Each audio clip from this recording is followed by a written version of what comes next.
This is part 2 of the first unit on the skeletal system. Um,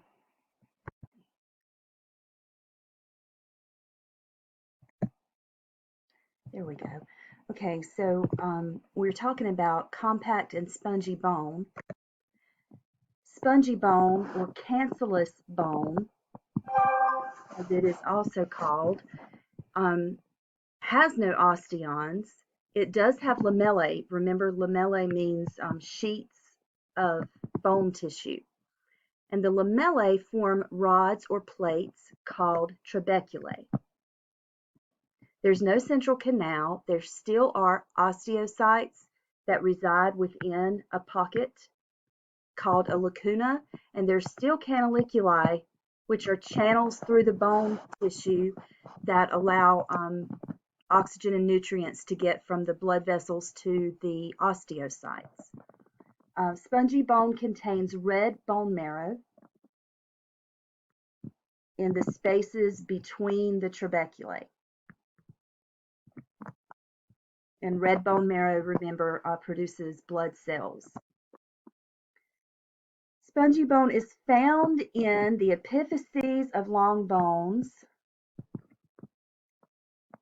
for example, and it is much lighter than compact bone.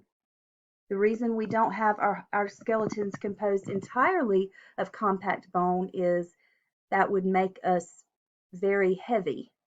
That our muscles would have to move a much heavier bone around.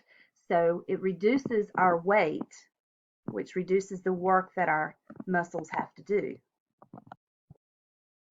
There are other bone cells besides osteocytes. Now, if you look in the middle, osteocytes are the most abundant cells in bone, and they are mature bone cells. Osteoblasts are bone cells that produce new bone, which is called ossification. That's when new bone is produced. And then osteoblasts eventually change into osteocytes. I'm so sorry about my phone. It's going like that.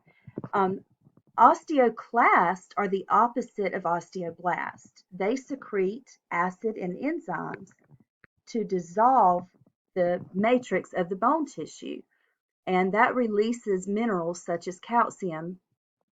In osteoclast would help to release calcium back into the blood, which would raise blood calcium levels. Osteoblast would remove calcium from the blood in order to create bone tissue, so that would lower calcium levels. And we will talk about this some more at a different point. The 4 different shapes of bones, which are long, short, flat, and irregular. How would a bone's strength be affected if the ratio of collagen to calcium increased? Well, the calcium functions more like a hard substance. It's just a hard matrix. And the collagen within the calcium gives the bone tissue like flexibility. So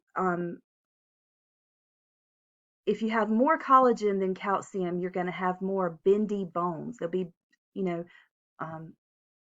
more able to bend, which we don't really want that our bones to be able to do, right? So you can actually put a bone, like a chicken bone or something, into acid, and that acid will eat the calcium away and leave the collagen behind. And that bone, you can actually take it and bend it. That's a lab activity that some of you may have even done that in elementary or middle school or high school. So is the concentric layers of a long bone that surround a central canal, is that from the shaft or the end of the bone? Well, it's definitely from compact bone, where it would, there's a little bit of compact bone that is found surrounding the spongy bone at the epiphyses, but mostly it's found at the shaft. Mature bone cells are osteocytes, bone building cells are osteoblasts, and osteoclasts are bone resorbing cells.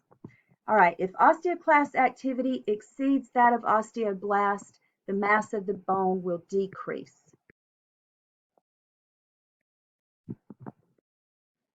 Okay, now we're going to talk about bone formation. There are two types of bone formation. There's intramembranous ossification and endochondral ossification. And calcification is a process that occurs during ossification. And that can occur in other tissues besides bone. Sometimes it results in like kidney stones, you know. All right, so intramembranous ossification occurs during fetal development starting at week 6, and the bone develops within connective tissue, within sheets of fibrous connective tissue. The bone begins at a certain spot. We call that the ossification center. Osteoblasts begin to form more bone tissue. Blood vessels infiltrate the bone. Blood vessels then grow into the area, becoming, entrapped within the bone tissue. And intramembranous ossification is primarily the formation of cancellous or spongy bone. So the flat bones of the skull, the mandible, which is the jawbone, these are bones that are formed by intramembranous ossification. In contrast, endochondral ossification produces most bones of the skeleton. It produces the long bones of the skeleton. It produces the short bones. And it begins as a hyaline cartilage structure. It's just made of cartilage. You've probably heard, a young child or an infant's bones are still filled with a lot of cartilage, so they're not as easy to break. And then as they grow, the bone replaces the cartilage. So what you have is a cartilage model. So let's just say this is going to be the humerus of the upper arm. You would have a hyaline cartilage model that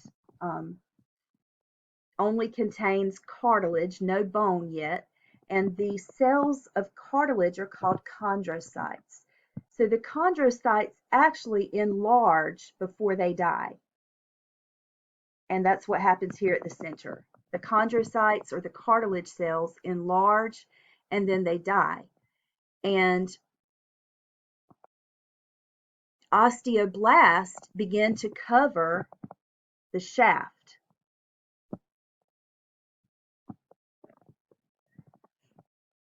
And produce a thin layer of bone tissue. Then we have step 3, blood vessels penetrate the cartilage. This center here is called the primary ossification center. And that's going to form the medullary cavity or marrow cavity. Now the bone is going to be spongy bone at first, and it will be replaced by, in the diaphysis at least, it will be replaced by compact bone. In step 4, the bone of the shaft thickens and the cartilage near each epiphysis is replaced by bone. So you've got bony tissue here replacing cartilage and here replacing cartilage. And as that happens, the bone gets longer. In step 5, blood vessels invade the epiphyses, and osteoblasts form secondary centers of ossification in the epiphyses. And then that grows into the epiphyses of the long bone. So step 1, if you divide it into 3 steps, endochondral ossification consists of chondrocytes enlarging and dying. And then bone formation beginning is step 2. Blood vessels grow into the bone tissue, and osteoblasts produce layers, a thin layer of bone tissue uh, on the outside of the shaft or diaphysis. Blood vessels then invade the inner region of the cartilage, and osteoblasts begin to form spongy bone at the primary ossification center. I knew there was more steps than 3. Step 4 is when the osteoclasts begin to break down spongy bone in the center of the bone. And the reason that has to happen is because the osteoclasts form the marrow cavity. At the ends of the bone, you have epiphyseal cartilage or epiphyseal plates that will remain cartilage until the bone stops growing.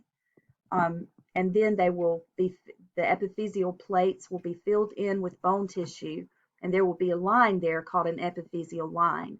So if you see epiphyseal plates in a bone, it's going to be a child that hasn't reached adulthood yet.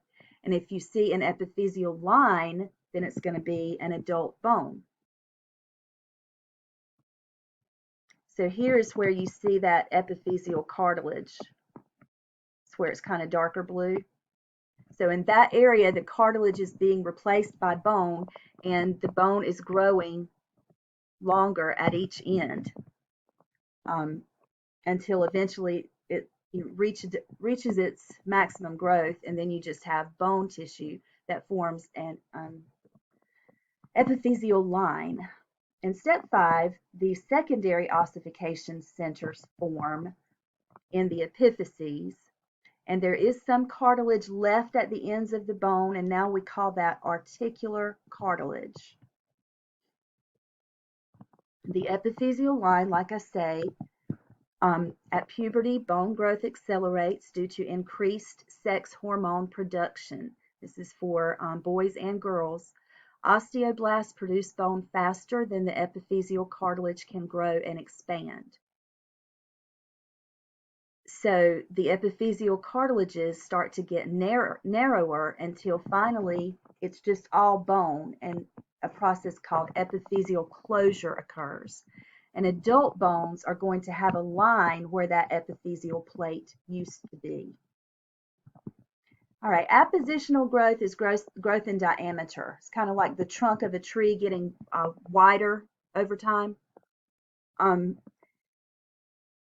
what happens in appositional growth is that the periosteum, which remember had a cellular layer, the cells of the periosteum develop into osteoblasts, and osteoblasts begin to produce more matrix on the outer surface of the bone. And then the osteoclast on the inside, where the marrow is, will erode the inner surface of the bone and form the marrow cavity. The cavity will be larger too. And this is what it looks like. You start out with a bone that's kind of skinny, and then it gets fatter over time, but the osteoblasts are producing this tissue, and the osteoclasts are producing this hole in here. All right, the timing of epiphyseal closure varies from bone to bone. The digits close early in development, and then the arm, leg, and pelvis bones close later in development, closer to adulthood. It does vary from person to person as well. There's different timing in males versus females. I know you've known examples of boys men who are like 18 to 20 years old that do their growing mostly then. You know, they actually maybe were short all their life, and then all of a sudden, you know, they grow really tall. That doesn't happen often, but sometimes it does. Girls often will grow to their maximum height by the time they're 15 or 16, but men will continue to grow. And the males mostly do their growth spurt later than females as well. Requirements for bone growth. Well, you need calcium, and you need phosphate, and you need vitamin D.